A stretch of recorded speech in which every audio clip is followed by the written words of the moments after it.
All the way from Canada. Who's your first? Who's a solid? That would be Little Shark.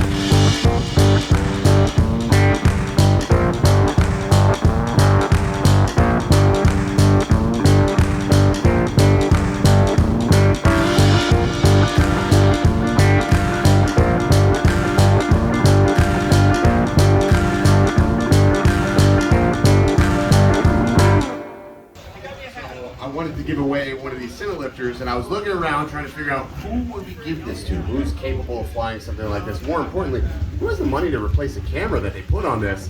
And I said, there's nobody better than Kelly to give this to. So I'm going to give this cine lifter to Kelly. It's one of many gifts we're going to be giving out today. I hope everybody's having an awesome time at the South Florida Drone Meetup. So that's for you, man. Thank you.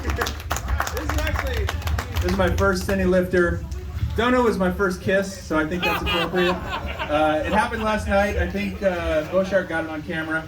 But I'll keep it brief, but I told Captain Ray earlier and Maddie, this event, really, I had high expectations, and this event far exceeded those high expectations. You guys killed it. Way to go for this event. Thank you.